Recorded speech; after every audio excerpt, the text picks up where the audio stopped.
السلام على رسوله الكريم وعلى آله وصحبه أجمعين.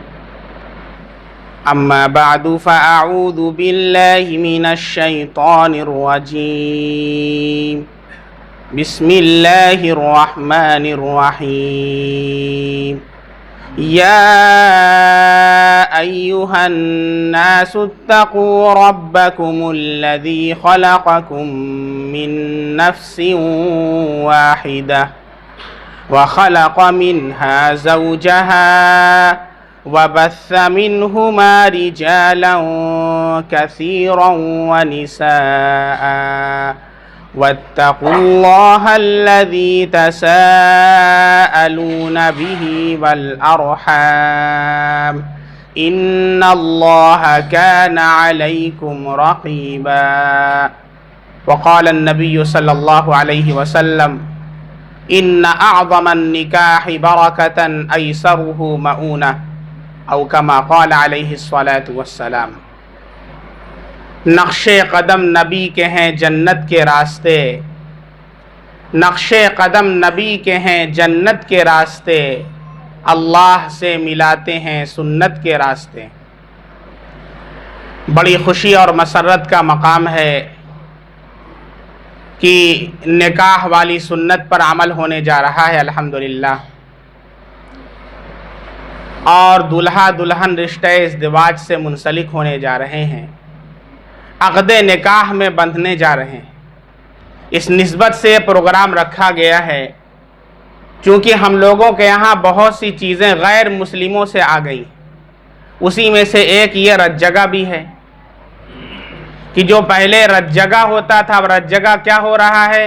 رت جگہ کا مطلب یہ ہے کہ ہر طرح کی خرافات کا مجموعہ. جیسے معجون مرکب، حکیم صاحب کے یہاں آپ جائیں گے تو معجون مرکب ملتا ہے، یا عطر مجموعہ، اس میں ہر طرح کا عطر ملا دیا تو عطر مجموعہ بن گیا. اسی طریقے سے ہر طرح کی خرافات کو جمع کر دیا گیا تو رت جگہ بن گیا. جس کے اندر مہندی لگائی جا رہی ہے اسی میں لڑکیاں بھی ہیں، اسی میں لڑکے بھی ہیں، اسی میں عورتیں بھی ہیں، اسی میں مرد حضرات بھی ہیں، اور اس طریقے سے بہت ساری خرافات کی جا رہی ہیں. تو اس کی وجہ سے بجائے اس کے کہ شادی خانہ آبادی کا ذریعہ بنے، شادی بربادی کا ذریعہ بنتی جا رہی ہے. تو اب تو ماشاءاللہ اللہ کا کرم ہے، اللہ کا احسان ہے کہ لوگوں میں تھوڑا بہت سدھار آ رہا ہے، اور اب لوگ پہلے کے مقابلے میں کچھ دین کی طرف مائل ہو رہے ہیں. تو رت جگہ کو ختم کر کے اب بیان کروایا جا رہا ہے. تو اس بیان کو صرف بیان تک محدود نہ رکھیں، بلکہ بیان میں جو باتیں کہی جائیں اس کے اوپر عمل کرنے کی نیت سے ہم لوگ سنیں کہ انشاءاللہ جو باتیں کہی جائیں گی اس کے اوپر عمل کریں گے. آپ کے سامنے قرآن کریم کی سورہ نساء کی آیت پڑھی گئی. کل جب خطبہ نکاح ہوگا تو اس کے اندر بھی پہلی آیت یہی پڑھی جائے گی. اس کے اندر اللہ رب العزت کیا فرما رہے ہیں؟ اللہ فرماتے یا ایھا الناس اتقوا ربکم، اے لوگو ڈرو اپنے اس رب سے، الذی خلقکم من نفس واحدہ، جس نے تمہیں ایک جان سے پیدا کیا. حضرت آدم علیہ السلام، اللہ نے حضرت آدم کا پتلا بنایا تھا، اس سے پہلے کوئی آدمی نہیں تھا، اللہ نے بنایا. وہ ایک جان ہے، ہم سب کے بابا آدم. آج دنیا میں بسنے والے خواہ کسی بھی مذہب کے ہوں، خواہ وہ کرسچنس ہوں یا جوز ہوں یا غیر مسلم ہوں، اپنے آپ کو یہود و نصارہ کہتے ہوں یا کسی اور نام سے اپنے آپ کو موسوم کرتے ہوں، سب کے ابا کون ہیں؟ حضرت آدم علیہ السلام. ایک مانو سے ہیں حضرت آدم علیہ السلام. اسی کو اللہ کے نبی صلی اللہ علیہ وسلم نے فرمایا کلکم من آدم، تم سب کے سب حضرت آدم علیہ السلام سے پیدا ہوئے ہو. وآدم خلق من التراب، حضرت آدم علیہ السلام مٹی سے بنائے گئے. اس لیے ہم سب کی خلقت حضرت آدم علیہ السلام سے ہے اور ہم سب کی خلقت مٹی سے ہوئی ہے. اس لیے کبھی تکبر کو اپنے اندر جگہ نہیں دینا ہے. اگر کبھی تکبر آ جائے تو سوچ لیں کہ کس چیز سے پیدا ہوا ہے، مٹی سے پیدا ہوا ہے، اور مرنے کے بعد پھر مٹی میں چلے جانا ہے. جب ہم لوگ مٹی دیتے ہیں تو کیا دعا پڑھتے ہیں؟ منہا خلقناکم وَفِيهَا نُعِيدُكُمْ وَمِنْهَا نُخْرِجُكُمْ تَارَةً أُخْرَى. کیا مطلب؟ ہم نے اسی مٹی سے تمہیں پیدا کیا ہے. وَفِيهَا نُعِيدُكُمْ اور پھر اسی مٹی میں تمہیں دوبارہ لے آئیں گے. وَمِنْهَا نُخْرِجُكُمْ تَارَةً أُخْرَى اور کل قیامت میں دوبارہ تمہیں اسی مٹی سے اٹھائیں گے. یہ ہم دعا تو پڑھتے ہیں لیکن سمجھتے ہیں نہیں کہ کیا پڑھ رہے ہیں. اس کا بار بار ہمیں استحضار کروایا جا رہا ہے. اے انسان تو کچھ نہیں ہے، منی کا ایک قطرہ تھا کہ اگر کپڑے کو لگ جاتا تو دھلنے کی نوبت آتی.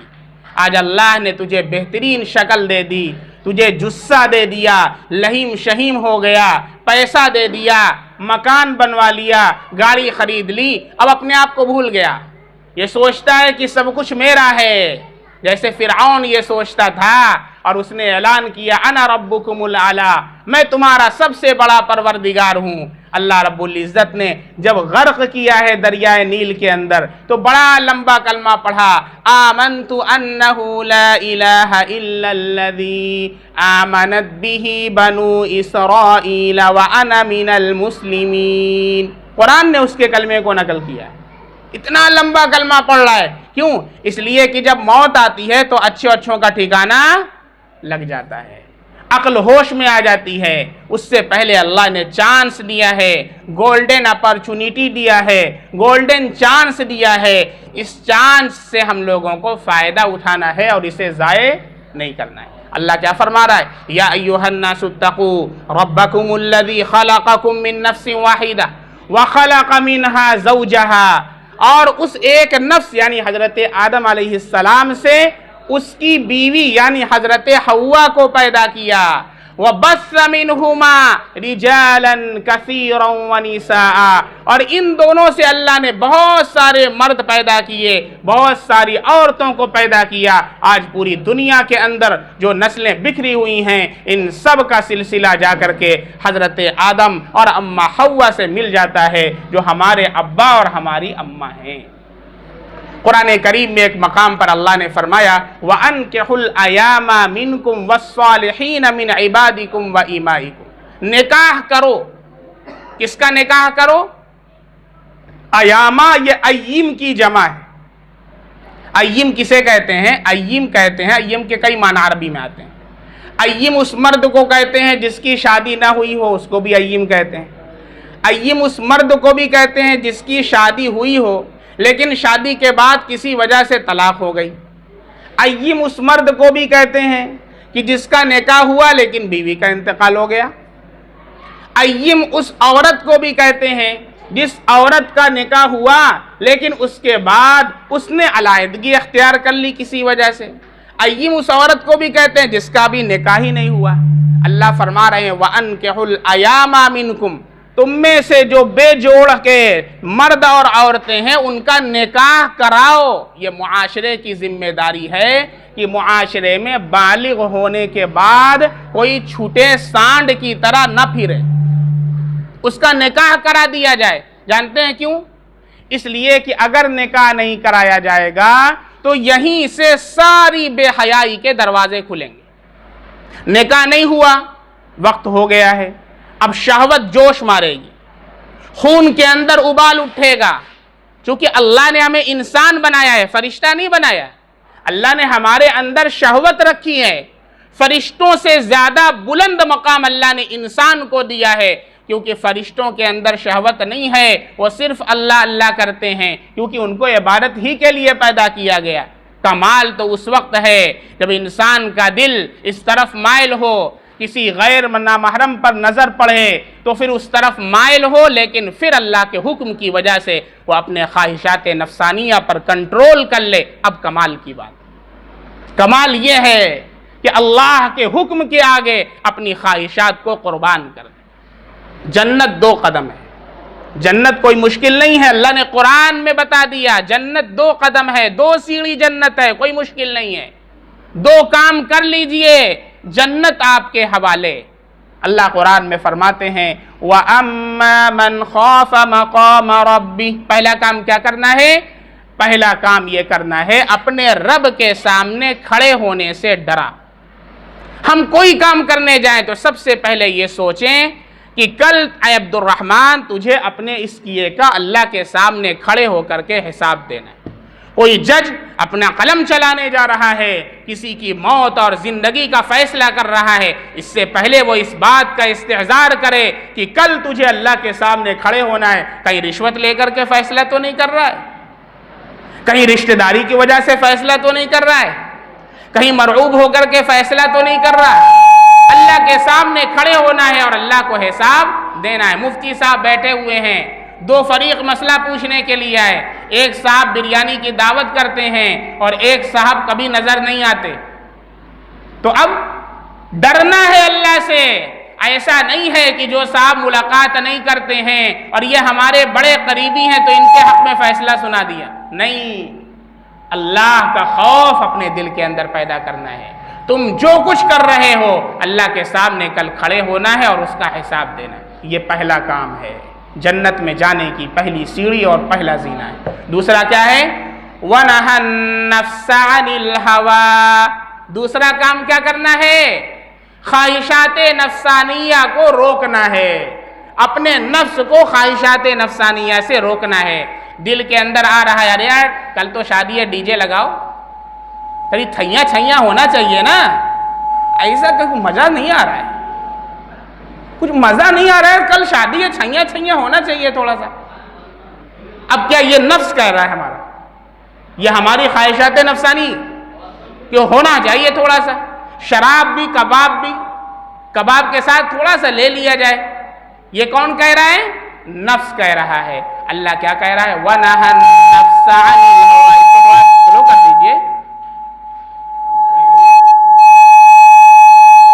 تھوڑا سلو کر دیجئے، بس۔ اب حکم تو یہ ہے کہ اس سے بچنا ہے، خواہشات نفسانیہ کی پیروی نہیں کرنا ہے۔ جو انسان اس دو کام کو کر لے گا اللہ کہتا ہے فَإِنَّ الْجَنَّةَ هِيَ الْمَأْوَىٰ، جنت اس کا ٹھکانہ ہے۔ دو کام کر لیا، جنت اس کا ٹھکانہ ہے۔ اس لیے نکاح کو وقت پر کرنا ہے، وقت پر ٹالنا، وقت سے ٹالنا نہیں ہے۔ آپ دیکھیں جب نکاح وقت کے اوپر نہیں ہوتا، اسی لیے قرآن میں کہا گیا، عورتوں کو بھی مخاطب بنایا گیا، مردوں کو بھی مخاطب بنایا گیا۔ کیا فرمایا؟ محسنین غیر مسافحین ولا متخذی اخدان، تم حفاظت کرنے والے بنو، عورتوں کی حفاظت کرنے والے بنو، محافظ بنو، شہوت رانی کرنے والے نہ بنو، اور نہ چوری چھپے آشنائی کرنے والے۔ چیٹنگ چل رہی ہے، نمبر مل گیا اور بات کرنا شروع کر دیا۔ آج کے معاشرے میں منگنی ہوتی ہے اور منگنی کے بعد لڑکے کو لڑکی کا نمبر مل جاتا ہے اور لڑکی کو لڑکے کا نمبر مل جاتا ہے، اور پوچھنے پر کہا جاتا ہے اپنے منگیتر سے بات کر رہی ہے۔ اس کو معیوب بھی نہیں سمجھا جاتا۔ It is not allowed in Islam, it is totally حرام۔ جب تک لڑکی کا نکاح لڑکے سے نہ ہو اس کے لیے نامحرم ہے، جیسے دوسری لڑکیوں سے بات کرنا بلا وجہ اس کے لیے ناجائز، اسی طریقے سے اپنی منگیتر سے بات کرنا اس کے لیے ناجائز اور حرام۔ آج کیا ہو رہا ہے معاشرے میں؟ لیو ان ریلیشن کے نام پر، انڈرسٹینڈنگ کے نام پر سب کچھ ہو جاتا ہے، نکاح نہیں ہوتا۔ یورپین کلچر کو ہم نے اپنے اندر جگہ دی ہے۔ آج آپ چلے جائیں، نکاح نہیں ہو رہا ہے، انڈرسٹینڈنگ ہو رہی ہے۔ بند کمرے میں لڑکا لڑکی بیٹھی ہوئی ہے، پوچھنے پر کہا جا رہا ہے ارے اس کی گرل فرینڈ ہے، ارے کون ہے؟ ارے اس کا بی ایف ہے، بی ایف ہے، جی ایف ہے، نکاح نہیں ہوا ہے اور سب کچھ چل رہا ہے بند کمرے کے اندر۔ اسلام نے زنا کو مشکل سے مشکل تر کر دیا اور نکاح کو انتہائی آسان کر دیا۔ اللہ کے نبی صلی اللہ علیہ وسلم بیٹھے ہوئے ہیں، ایک خاتون آتی ہیں، کہتے ہیں اللہ کے نبی آپ میرا نکاح یا تو خود کر لیجئے، مجھ سے آپ نکاح کر لیجئے یا کسی سے کرا دیجئے۔ آپ صلی اللہ علیہ وسلم خاموش رہے۔ ایک صحابی آتے ہیں، وہ بھی تھے، سن رہے تھے، کہا کہ اللہ کے نبی میرا نکاح کرا دیجئے۔ آپ نے کہا بڑی اچھی بات ہے۔ کہا کہ ہے تیرے پاس کچھ ہے؟ کہا نہیں میرے پاس کچھ نہیں۔ ارے گھر میں کچھ ہے لے کر کے آ؟ کہا کچھ نہیں گھر میں۔ کیا ارے کچھ بھی نہیں، کیا کچھ نہیں، کہ لوہے کی انگوٹھی بھی ہے، کہ نہ کچھ نہیں، لوہے کی انگوٹھی بھی نہیں۔ کہا کہ اچھا قرآن آتا ہے تجھے؟ کہا قرآن پڑھنا آتا ہے۔ کہ چل تو نکاح تیرا کر رہا ہوں اس مہر پر کہ تو اس بچی کو قرآن پڑھنا سکھا دے گا۔ کہا ٹھیک، میں اس کو قرآن پڑھنا سکھا دوں گا۔ اللہ کے نبی نے نکاح پڑھا دیا، نکاح ہو گیا۔ یہ نکاح ہے اللہ کے نبی کا، اور نکاح کو معیوب نہیں سمجھا جاتا تھا۔ آج کے معاشرے میں اگر کسی عورت کا شوہر انتقال کر چکا ہے یا کسی وجہ سے علیحدگی اختیار کر لیا ہے تو اب وہ بیچاری پوری زندگی گھر بیٹھ کر کے گزار دیتی ہے۔ مطلقہ سے، بیوہ عورتوں سے نکاح کرنے کو لوگ معیوب سمجھتے ہیں۔ اسی طریقے سے ایک نکاح کے بعد دوسرے نکاح کرنے کو، تیسرے نکاح کرنے کو معیوب سمجھتے ہیں۔ آپ دیکھیں یہ جو سوچ ہماری ہے اسلام سے ملتی نہیں ہے، بالکل الگ سوچ چل رہی ہے۔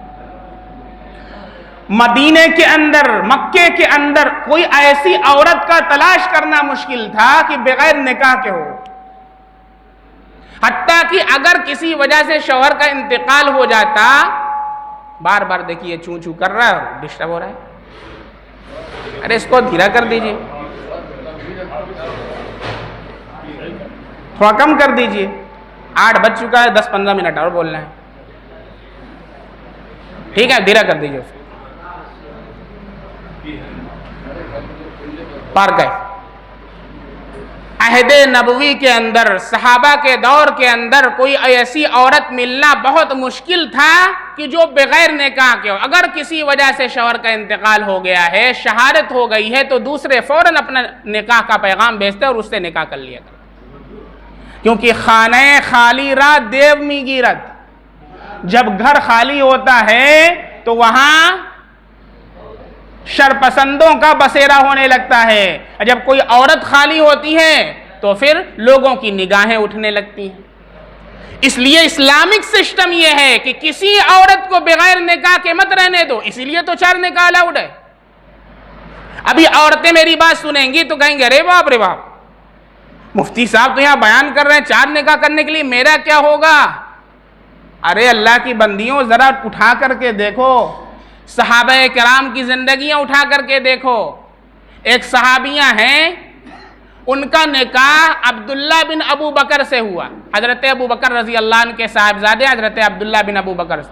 وہ جہاد میں گئے، شہید ہو گئے، جہاد میں گئے شہید ہو گئے۔ فوراً حضرت عمر فاروق رضی اللہ عنہ کے صاحبزادے زید بن خطاب تھے، انہوں نے اپنے نکاح کا پیغام بھیجا، عدت کے بعد ان سے نکاح کر لیا۔ اس کے بعد وہ بھی جہاد میں گئے، وہ بھی شہید ہو گئے۔ اس کے بعد خود حضرت عمر فاروق رضی اللہ عنہ نے نکاح کا پیغام بھیجا، نکاح کر لیا۔ پھر حضرت عمر فاروق رضی اللہ عنہ کے اوپر فجر کی نماز میں ابو لولو مجوسی نے حملہ کیا اور 7 جگہ جو ہے خنجر مارے اور ان کو شہید کر دیا۔ پھر اس کے بعد حضرت عمر فاروق رضی اللہ تعالیٰ عنہ کے بعد حضرت عبداللہ بن زبیر رضی اللہ عنہ نے ان سے نکاح کر لیا۔ پھر حضرت عبداللہ بن زبیر رضی اللہ عنہ کا انتقال ہو گیا، پھر ایک صحابی نے نکاح کر لیا۔ ایک عورت ہے، ادھر کسی وجہ سے شوہر کا انتقال ہوتا ہے تو صحابہ کرام اس کے پاس نکاح کے پیغام بھیجتے تھے اور فوراً نکاح کر لیتے تھے۔ آج کے معاشرے میں دیکھا جا رہا ہے بچیاں بوڑھی ہو رہی ہیں، نکاح نہیں کر رہے ہیں۔ جانتے ہیں کیوں؟ کتنے ایسے لوگ ہمارے پاس آئے کہ مفتی صاحب کوئی رشتہ بتا دیجیے، میں رشتہ بتاتا ہوں، ہمارے لیول کا نہیں ہے۔ بیٹھے رہو تم، اچھا لیول کیا آپ کا ذرا بتائیے، لیول کیا ہونا چاہیے؟ ہمارا لیول یہ ہے کہ ہماری لڑکی جو ہے M.Com کی ہے تو لڑکا B.Com کیا ہوا ہو۔ کیا صورت ہے؟ وہ زنا کر رہی ہے بیٹھ کر کے، آپ کی لڑکی زنا کر رہی ہے، آپ کو نہیں پتا ہے، آپ ماننے کے لیے بھی تیار نہیں۔ وہ چیٹنگ کر رہی ہے، یہ بھی زنا ہے، نامحرم سے بات کر رہی ہے، حرام ہے، آنکھوں سے زنا کر رہی ہے، کان سے زنا کر رہی ہے، ہاتھوں سے زنا کر رہی ہے۔ ہم نے کہا نہیں کر رہے، ہم لیول تلاش کر رہے ہیں۔ لیول تلاش کرنے میں وہ زنا کی مرتکب ہو رہی ہے اور گنہگار آپ ہو رہے ہیں۔ اللہ کے بندو نکاح کر دو، مت روکو بچیوں کو۔ اللہ کے نبی صلی اللہ علیہ وسلم کی بات مانو گے کہ نہیں مانو گے؟ آپ سے اونچی کسی کی بات ہے؟ اللہ کے نبی فرما رہے ہیں ایما امرأۃ تنکح باربع تنکح المرأۃ باربع، عورت سے 4 وجہ سے نکاح کیا جاتا ہے، لحسبها ولمالها ولجمالها ولدینها، اس کے حسب نسب کی وجہ سے بڑے اونچے خاندان والی ہے، اس کے خوبصورتی کی وجہ سے، اس کے مال کی وجہ سے بڑی مالدار ہے، اور فرمایا ولدینها، اور اس کے دین کی وجہ سے۔ پھر اللہ کے نبی نے فرمایا فاظفر بذات الدین، میں تمہیں ایک مشورہ دے رہا ہوں، میرا مشورہ قبول کر لینا، دینداری کو ترجیح دینا۔ جب نکاح کرنا ہو تو کیا دیکھنا؟ دینداری دیکھنا۔ آج ہم کیا دیکھتے ہیں؟ صحیح بتائیے گا، دل سے بتائیے گا، کس آپ کے لڑکے کے لیے اگر کوئی صاحب بتائیں کہ بھائی ٹھیک ہے ایک رشتہ ہے یہ، آپ سب سے پہلے کیا کہیں گے؟ رنگوا کیسا ہے؟ دین کے بارے میں کبھی پوچھا آپ نے؟ نہیں پوچھتے۔ پھر آگے کیا ہوتا ہے؟ 2 مہینے کے بعد، 3 مہینے کے بعد، 4 مہینے کے بعد یہ صورتحال ہوتی ہے، پورا گھر جہنم بن جاتا ہے، کیونکہ ہم نے اللہ کے نبی صلی اللہ علیہ وسلم کی نصیحت کو فراموش کر دیا۔ ہم نے اپنی اہلیہ کو نہیں دیکھا تھا۔ میں پڑھتا تھا سہارنپور کے اندر، افتاح کے اندر، دادی کا فون آیا، بھیا ہم نے تمہارا رشتہ لگا دیا۔ میں نے کہا آمنا و صدقنا، ٹھیک ہے دادی آپ ہماری بڑی ہیں۔ پہلے ایسے ہی ہوتا تھا، آپ کا خیر خواہ آپ کے ابا سے بڑھ کر کے کوئی نہیں ہو سکتا ہے۔ آج کل کے نوجوان جو منچلے چلے ہوئے ہیں اپنے دوستوں کے چکر میں، آپ سے بتا دوں آپ کے اوپر کوئی مصیبت پڑے گی، ابھی آپ کا ایکسیڈنٹ ہو جائے، آپ کے ابا ہی لے کر کے ڈھوئیں گے، آپ کی اماں ڈھوئیں گی۔ آپ کی اہلیہ کی ڈیلیوری کا مسئلہ ہوگا، آپ کی اماں رات بھر جاگیں گی، آپ کا دوست نہیں جاگے گا۔ آپ اپنے دوست سے اتنا گھل مل جاتے ہیں، اپنے اماں ابا کو کچھ نہیں سمجھتے ہیں۔ عجیب صورتحال ہے۔ والدین سے بڑھ کر کے کوئی خیر خواہ نہیں ہو سکتا، یہ اچھی طرح سمجھ لیں۔ آپ کے والد نے، آپ کی والدہ نے اگر آپ کے لیے کسی کا انتخاب کیا ہے تو وہ آپ کی خیر خواہی میں کیا ہے، آپ اس کو قبول کر لیجئے۔ آج سے 20 سال پہلے کی طرف جائیے، جتنے نکاح ہوتے تھے سب کے سب اماں ابا کے پسند کے ہوتے تھے، اور گھر دیکھیں کس طریقے سے شانداری طریقے سے گزر رہا ہے۔ الحمدللہ میں نے نہیں دیکھا، میں نے کہا دادی آپ نے پسند کر لیا، بس پسند کر لیا، کوئی بات نہیں، وہی نکاح ہوگا، لیکن بس اتنی اجازت دیں کہ مجھے اپنی پڑھائی پوری کر لینے دیں، کیونکہ دادی کا آخری وقت چل رہا تھا، اور دادی چاہتی تھی کہ اپنی نگاہوں کے سامنے دیکھ لیں۔ میں نے کہا دادی پڑھائی میں پوری کر لوں، مجھے معلوم نہیں تھا، میں 1 سال کی پڑھائی باقی تھی۔ دادی نے کہا بابو ٹھیک ہے، تم جب چاہو تب کرنا، لیکن میری یہ پسند۔ میں نے کہا ٹھیک ہے۔ پڑھ کر کے آیا، میں نے دیکھا نہیں، کوئی گارجین نہیں۔ میرے والد صاحب کا بچپن میں انتقال ہو گیا، دادا کا اور پہلے انتقال ہو گیا، ہماری صرف ایک بہن، نہ کوئی چچا، نہ کوئی پھپھا، نہ کوئی پھپھی، کوئی نہیں۔ ہمارے گارجین کون؟ آپ لوگ ہمارے گارجین۔ تو کہا کیا کریں؟ میں نے کہا کرنا کیا ہے، دادی نے جو دیکھا بس نکاح کرنا ہے۔ تو ڈاکٹر مسعود صاحب کو لیے، ہمارے ڈاکٹر مسعود صاحب ہیں، وہ بیچارے ہمارے گارجین بن گئے، اور 1-2 لوگ اور ساتھ میں گئے، اور جا کر کے نکاح کیے، اور نکاح کر کے لے کے چلے آئے۔ یہ ہے نکاح۔ ہمارے استاد حضرت مولانا مختار صاحب لال دروازے میں پڑھاتے ہیں، اپنے بیٹے کا نکاح تھا، اپنے بیٹے کو لیے رکشے پر بیٹھائے اور فون کر دیے کہ عصر کی نماز مسجد کے اندر پڑھیں گے، لڑکی سے اجازت لے کر کے آ جائیے گا۔ لڑکی والے اجازت لے کر کے مسجد میں آ گئے۔ عصر کی نماز کے بعد مولانا نے نکاح پڑھا دیا، نکاح کے بعد چھوڑا تقسیم ہو گیا۔ کہا کہ ارے چلیے تھوڑا سا کھانا پانی ہو جائے، کہا کہ ولیمہ لڑکے والوں پر ہے، لڑکی والوں پر نہیں۔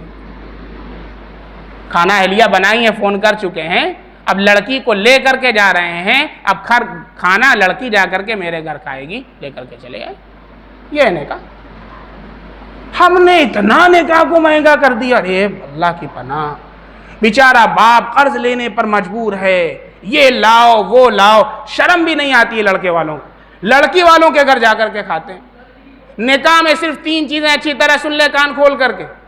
یہ تو دادی بیچاری اجتماع سے جڑی ہوئی، ہماری دادی کی دوست ہے، ان کی اہلیہ حیدر بھائی کی، بیچاری فون کر کر کے پوچھ رہی ہے بھیا یہ کرنا، بھیا یہ کرنا کیسا ہے، بھیا یہ کرنا کیسا ہے۔ 3 چیز سن لیں، اس کے علاوہ سب ڈھکوسلا اور کچھ نہیں ہے، سب کے سب ڈھکوسلا ہو رہا ہے اور کچھ نہیں ہے، خالی 3 چیز ہے۔ نکاح کے اندر 2 فرض ہیں، 1 واجب ہیں، 3 سنت ہے، بس اور کچھ نہیں۔ اگر آپ لوگ کریں گے بہت اچھی بات، نہیں کریں گے ایک کان سے سن کے دوسرے کان سے نکال دیجئے، کوئی ہمارا کچھ جائے گا کیا؟ ہمارا کام ہے بتا دینا۔ اللہ قرآن میں فرماتے ہیں لست علیہم بمسیطر، آپ ان پر داروغہ بنا کر نہیں بھیجے گے، ہم آپ کو بتا دیں گے، آپ پھر وہی کریں اپنی والی تو ہم کیا کریں گے بھائی؟ کیجئے جائیے جو کرنا ہو کیجئے۔ میں آپ کو شریعت کے حساب سے بتا رہا ہوں، نکاح میں 2 فرض، کتنا فرض ہے؟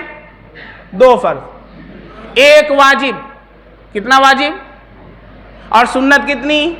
3، بس اور کچھ نہیں ہے۔ 2 فرض کیا ہے؟ ایجاب و قبول نمبر 1، قاضی صاحب کہتے ہیں نا میں نے فلاں بن فلاں کو آپ کے نکاح میں اتنے مہر کے عوض دیا، کیا آپ نے قبول کیا؟ اسے ایجاب و قبول کہتے ہیں، بات سمجھ میں آ رہی ہے؟ یہ ایک فرض۔ دوسرا فرض 2 گواہوں کا ہونا۔ 2 گواہوں کا ہونا کیوں فرض ہے؟ اس لیے کہ زنا اور نکاح میں فرق ہے، زنا بغیر گواہ کے ہوتا ہے، بند کمرے کے اندر ہوتا ہے، اور نکاح علی الاعلان مجمع کے اندر ہوتا ہے۔ ایک حدیث میں اللہ کے نبی نے فرمایا اعلنوا النکاح، نکاح کا اعلان کرو، اور نکاح مسجد کے اندر کرو، نکاح کا اعلان کرو اور نکاح مسجد کے اندر کرو۔ یہ جتنے کے جتنے ہوٹل اور میرج ہال کھلے ہوئے ہیں، اس کا کوئی کانسیپٹ ہی نہیں اسلام کے اندر۔ بھائی مسجد ہمارا سینٹر ہے، آپ سبق لیں عیسائیوں سے، عیسائی پادریوں سے سبق لیں، ان کا شہزادہ بھی ہوگا، ان کی شہزادی بھی ہوگی تو اس کا نکاح گرجا گھر کے اندر ہوگا، میرج ہال میں نہیں ہوگا۔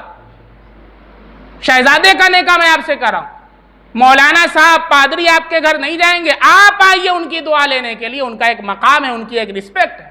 ہم نے اپنے ائمہ حضرات کی رسپیکٹ کو چھوڑ دی، ہم نے اپنے ائمہ حضرات کی رسپیکٹ نہیں کیا۔ مولانا صاحب کھڑے ہوئے رجسٹر لے کے، کہا بھیا تیار ہوں، ارے بھی بیٹھو، اب 1 گھنٹہ لگ رہا ہے۔ 1 گھنٹہ میں نے نکاح پڑھانا اس لیے چھوڑ دیا، 1 گھنٹہ دلہن کو تیار کر رہے ہیں، اتنا قیمتی وقت ضائع کر رہے ہیں۔ 1 گھنٹے تک کھڑے رہو، دلہن ادھر تیار ہو رہی ہے، عجیب صورتحال ہے۔ یہ ناقدری علماء کرام کی ہے، مفتیان کرام کی ہے، آپ حضرات ناقدری کرتے ہیں۔ تو 2 فرض ہیں نکاح کے، نمبر 1 ایجاب و قبول، نمبر 2 گواہ، 1 واجب مہر، مہر کا مقرر کرنا کیا ہے؟ واجب۔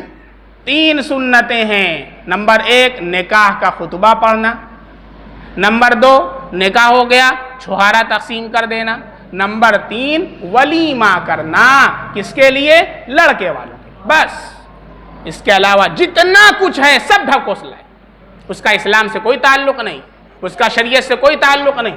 اب تو دیکھا جاتا ہے کہ باقاعدہ دلہے حضرات کو مہندی لگائی جا رہی ہے، حرام ہے، اچھی طرح کان کھول کر کے سن لیں، چاہے کسی کو برا لگے یا اچھا لگے۔ مرد کے لیے مہندی لگانا ہاتھ میں، ہاں آپ داڑھی پر لگا سکتے ہیں، دیکھیے امام صاحب لگائے ہوئے ہیں، سر پر لگا سکتے ہیں، سر پر لگا سکتے ہیں، لیکن ہاتھ پر مہندی لگانا یہ مرد کے لیے حرام ہے۔ سونا پہننا مرد کے لیے حرام ہے، سونے کی انگوٹھی پہناتے ہیں، باقاعدہ منگنی کرتے ہیں تو بھی، اور شادی کے اندر بھی جب لڑکا منڈوا میں جاتا ہے تب منڈوا میں جاتا ہے اور کل مڑا کے چلا آتا ہے۔ تو بھائی صاف کہہ دیں کہ بھائی سونے کی انگوٹھی مرد کے لیے حرام ہے، چاندی کی انگوٹھی وہ بھی 4.5 ماشا کی جائز ہے۔ بہت سے لوگوں کو دیکھا جاتا ہے چرچٹ چڑھائے ہوئے ہیں، اللہ کے بندے 4.5 ماشا کی، کتنی؟ بس اس سے زیادہ نہیں، اور گرام کے حساب سے میں نے ایک پورا ویڈیو بنوایا ہے اور اس سے بتا دیا ہے کہ 4.5 ماشا گرام کتنا بن رہا ہے، اس کو آپ جا کر کے چینل پر دیکھ لیجیے۔ اس سے زیادہ اگر ہو رہا ہے، 2 انگوٹھی آپ نے پہنی ہے تو جائز نہیں ہے پہننا، چاندی کی انگوٹھی نہیں جائز ہے، سونے کی کہاں سے جائز ہو جائے گی؟ اس لیے اس کا خیال رکھیں۔ مہندی کی رسم ہو رہی ہے، ابڈن کی رسم ہو رہی ہے، ہلدی کی رسم ہو رہی ہے، پیر رکھائی کی رسم ہو رہی ہے، سب ہندوانہ کلچر ہم نے اپنے یہاں فروغ دیا ہے۔ اللہ کے بندو نکاح کو سادہ کرو، اللہ کے نبی کا ارشاد ہے ان اعظم النکاح برکتن ایسرہ مؤونہ، سب سے زیادہ عظمت والا، سب سے زیادہ برکت والا، سب سے زیادہ خیر والا وہ نکاح ہے جو سب سے کم خرچ والا۔ اللہ کے نبی صلی اللہ علیہ وسلم نے جب اپنی بیٹی حضرت فاطمہ رضی اللہ عنہا کا نکاح حضرت علی رضی اللہ عنہ سے کرنا چاہا، بلایا علی ادھر آ گئے، جی حضور فرمائیں، پرورش اللہ کے نبی کے گھرانے میں ہوئی ہے۔ حضرت علی رضی اللہ تعالیٰ عنہ کی پرورش اللہ کے نبی صلی اللہ علیہ وسلم کے گھرانے میں ہوئی۔ کہا کہ کیا ہے تیرے گھر میں؟ کہا کچھ نہیں ہے حضرت، آپ کے گھر میں پلا بڑا کچھ نہیں ہے۔ کہا کچھ نہیں ہے؟ کہا کہ ارے شادی ہونے جا رہی ہے، اب تیری شادی ہونے جا رہی ہے، بھائی گھر کے اندر کچھ ہونا چاہیے، دلہن کو لے کر کے جا رہے ہو؟ کہا جی، تو کچھ نہیں؟ کہا کچھ نہیں۔ کہا زرہ ہے نا تیری؟ ارے زرہ سمجھ رہے ہیں، آج ہم لوگ کے پاس یہی سب نہیں ہے، بڑا بڑا موبائل ہے، بڑی بڑی ٹی وی ہے، لیکن جو صحابہ کرام کے پاس تھے، آپ ذرا غور کریں، اللہ کے نبی کا انتقال ہو رہا ہے، تیل جلانے کے لیے، چراغ جلانے کے لیے تیل نہیں ہے، لیکن تلواریں لٹکی ہوئی۔ غور کیا کبھی آپ نے؟ نہیں، فرصت ہی نہیں ہے واٹس ایپ چلانے سے، تو کہے غور کریں گے؟ ارے ایک رکوع قرآن کا پڑھ کر ترجمہ پڑھ لیا کیجئے روزانہ، خالی رمضان کے لیے قرآن نہیں اترا، قرآن خالی کسی کا انتقال ہو گیا تو اس وقت پڑھنے کے لیے نہیں آیا۔ قرآن it is the life, it is the constitution of your life, قرآن آپ کی زندگی کا دستور ہے۔ بات سمجھ میں آ رہی ہے؟ وقت ہو گیا؟ دادا کہنے وقت ہو گیا ہے۔ کیا نہیں بتایا؟ او بات رہ گئی، پوری کر دیں؟ آپ حضرات کی اجازت ہو تو پوری کر دیں، کیونکہ 8:30 بجے جماعت ہے۔ تو حضرت علی رضی اللہ تعالیٰ عنہ سے کہا زرہ تو ہے؟ کہاں زرہ ہے؟ کہا زرہ فروخت کرو۔ زرہ فروخت کروائی ہے، اور اس زرہ کو فروخت کرنے کے بعد جو پیسے آئے ہیں اس پیسے سے چکی دلائی ہے۔ لوگ یہ تو کہتے ہیں اللہ کے نبی صلی اللہ علیہ وسلم نے حضرت فاطمہ کو جہیز دیا، حضرت علی رضی اللہ تعالیٰ عنہ کو حضرت فاطمہ رضی اللہ عنہ کے لیے اللہ کے نبی نے جو دیا ہے وہ حضرت علی رضی اللہ عنہ کی زرہ تھی، اسے فروخت کروا کر اسی پیسے سے اس کا انتظام کیا ہے، یہ کوئی نہیں بتاتا۔ اور اس لیے کیا ہے کیونکہ کچھ تھا نہیں ان کے گھر، اور پرورش ان کے اللہ کے نبی کے یہاں ہوئی تھی، اس لیے چکی خرید دی ہے، بسترا خرید دیا ہے، جو ضروری چیزیں تھیں اس کا انتظام وہ بھی حضرت علی رضی اللہ عنہ کی زرہ سے کیا ہے۔ یہ ہے اسلام کے اندر نکاح میں سادگی کا مقام۔ ایک صحابی اللہ کے نبی کے پاس آتے ہیں، وہ پچھنے کا کام کیا کرتے تھے۔ پچھنا سمجھ رہے ہیں؟ آج کل اسے کیا بولتے ہیں؟ کپنگ، جو خون نکالتے ہیں، حجامہ، عربی میں حجامہ بولتے ہیں۔ حجامہ کوئی کروایا ہے؟ حجامہ کروانے سے فاسد خون نکل جاتا ہے، جسم کے اندر جو فاسد خون ہوتا ہے وہ نکل جاتا ہے۔ تو کبھی کبھی حجامہ کروا لیا کہ اللہ کے نبی صلی اللہ علیہ وسلم کی سنت ہے، تو پچھنے کا کام کیا کرتے تھے۔ آئے اللہ کے نبی میں نکاح کرنا چاہتا ہوں۔ کہا نکاح کر لے۔ کہا کوئی مجھ سے نکاح نہیں کر رہا۔ کہ کیوں نکاح نہیں کر رہا ہے؟ کہا کہ میرا جو کام ہے نا اس کی وجہ سے لوگ مجھے برا سمجھتے ہیں۔ کہا اچھا ایسی بات ہے، کس قبیلے سے ہے؟ تو انہوں نے بتایا اپنے قبیلے کا نام۔ آپ صلی اللہ علیہ وسلم نے باقاعدہ اسپیشل آرڈر بھیجا ان کے قبیلے میں، اور کہا ان کے قبیلے کے جو معزز اور رؤساء اور بڑے لوگ تھے چودھری ٹائپ کے، کہا کہ ان کا نکاح کرو جلدی سے۔ ایک قاری صاحب سے بڑے کالے کلوٹے تھے اور ان کی اہلیہ بڑی خوبصورت تھیں، تو ان کی اہلیہ نے کہا کہ ہم دونوں جنتی ہیں۔ کہا کیسے؟ کہا کہ جب آپ مجھے دیکھتے ہیں، جب آپ مجھے دیکھتے ہیں تو اللہ کا شکر ادا کرتے ہیں کہ اللہ نے اتنی حسین و جمیل بیوی عطا فرمائی، جب میں آپ کو دیکھتی ہوں تو صبر کرتی ہوں، اور اللہ نے صابر و شاکر دونوں کے لیے جنت کا وعدہ فرمایا۔ اس لیے بھائی نکاح کو سستا کرنا ہے، اور طرح کی خرافات اور بدعات اور رسومات اور سیئات سے خود اپنے آپ کو اور معاشرے کو بچانا ہے، اور نکاح کو انتہائی سادہ کرنا ہے۔ الحمدللہ حضرت مولانا کرامت علی فاؤنڈیشن کے تھرو جہاں تک ہوتا ہے، جو غریب بچیوں کی شادی ہوتی ہے اس کے اندر کوشش یہ کی جاتی ہے کہ تھوڑا موڑا کچھ انتظام کر کے ان کی شادیاں کی جائیں، اور بچیوں کی شادیوں کو فروغ دیا جائے، اور زنا کو معاشرے سے ختم کیا جائے۔ یاد رکھیں اگر وقت پر نکاح نہیں ہوگا تو زنا فروغ پائے گا۔ افسوس کے ساتھ کہنا پڑ رہا ہے آج زنا 300 روپے میں 500 روپے میں ہو رہا ہے، لیکن شادی کو ہم نے اتنا مہنگا کر دیا ہے کہ بچیاں زنا کرنے پر مجبور ہیں۔ آپ حضرات کو یقین نہیں ہوگا، میرے پاس روزانہ کے مسائل آتے ہیں، اور ایک بات اور سن لیں، بات رہ گئی تھی، بہت سی مرتبہ بچیاں آ کر کے بولتی ہیں، بہت سی مرتبہ بچے آ کر کے بولتے ہیں کہ والدین انہیں مجبور کر رہے ہیں۔ اللہ کے نبی صلی اللہ علیہ وسلم کے پاس ایک صحابیہ آئیں اور کہا کہ اللہ کے نبی، میرے والدین میرا نکاح فلاں سے کر رہے ہیں۔ تو آپ نے کہا کیا ہوا؟ کہا کہ مجھے پسند نہیں، میں نہیں کرنا چاہتی۔ اللہ کے نبی صلی اللہ علیہ وسلم نے کہا اگر تم نہیں چاہتی ہو تو یہ نکاح نہیں ہو سکتا، آپ نے منع فرما دیا۔ انہوں نے پھر فوراً کہا اللہ کے نبی اب میں راضی ہوں، اب میں راضی ہوں۔ کہا کیا ہو گیا؟ ابھی تو نے کہا کہ مجھے پسند نہیں ہے اور اب کہہ رہی ہوں کہ میں راضی ہوں۔ کہا کہ میں آئی تھی صرف اسلام کا حکم معلوم کرنے کے لیے، یہ جو کہا جاتا ہے کہ عورت پر کوئی پابندی، عورت کی آزادی نہیں ہے، اسلام نے عورت کی آزادی کو سلب کر لیا ہے، میں یہی حکم معلوم کرنے کے لیے آئی تھی کہ کیا ایسی بات ہے، لیکن آپ صلی اللہ علیہ وسلم نے میرے اشکال کو رفع کر دیا ہے، اب میں اپنی پسند سے اس سے نکاح کروں۔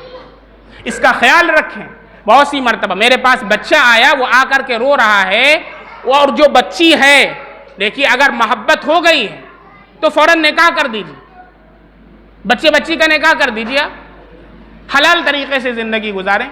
ہوتا یہ ہے کہ اس کے گھر والے، اور وہ کہا کہ میں چاہتا تو لڑکی کو بھگا لے جاتا، میں چاہتا تو زنا کر لیتا، لیکن میں حلال طریقے سے نکاح کر کے اللہ کے حکم کو پورا کرنا چاہتا ہوں۔ میں نے پیغام بھیجا، گھر والوں نے مجھے گالیاں دی اور بچی کو جلا دیا، یہاں پر پورا جلا دیا اس کے گھر والوں نے، بچی کو آگ لگائی ہے۔ اس جونپور کی بات میں کر رہا ہوں، مہا بھارت کا قصہ آپ کو نہیں سنا رہا ہوں، ایک واقعے سے بتا رہا ہوں، ایسے سینکڑوں واقعات ہیں۔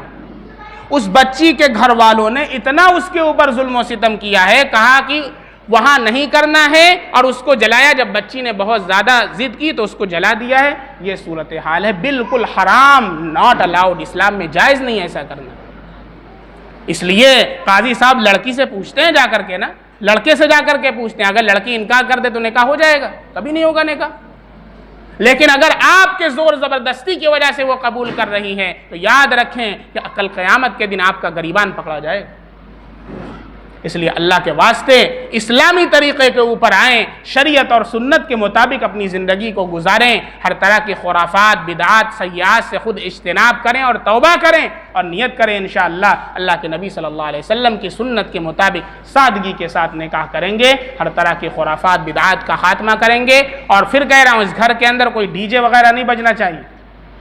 مجھے ایک جگہ معلوم چلا، میں بیان کر کے گیا، وہاں پر ڈی جے بجا، میں نے ان کو فون کیا، کہا لڑکے نہیں مانے، لڑکے نے بجا دیا۔ میں نے کہا ایسا کیسے ہو سکتا ہے کہ آپ گھر کے گارجین ہیں اور آپ کے گھر کے اندر حرام ہو رہا ہے؟ اس لیے گھر کے اندر کوئی حرام کام نہیں ہونا چاہیے، یہ میں آپ سے کہہ رہا ہوں۔ آپ حضرات مجھ سے وعدہ کریں، ورنہ یاد رکھیں کہ وہ اس طرح کی تمام شادیاں جو اللہ کو ناراض کر کے ہوں گی، کبھی ان سے خانہ آبادی نہیں ہو سکتی ہے، ان کے ذریعے گھر کی بربادی ہوتی ہے۔ اللہ رب العزت ہم سب کو اپنے آپ کو راضی کرنے والا بنائے اور اپنے آپ کو ناراض کرنے والے اعمال سے اللہ ہم سب کی حفاظت فرمائے۔ آمین۔ وآخر دعوانا الحمدللہ رب العالمین۔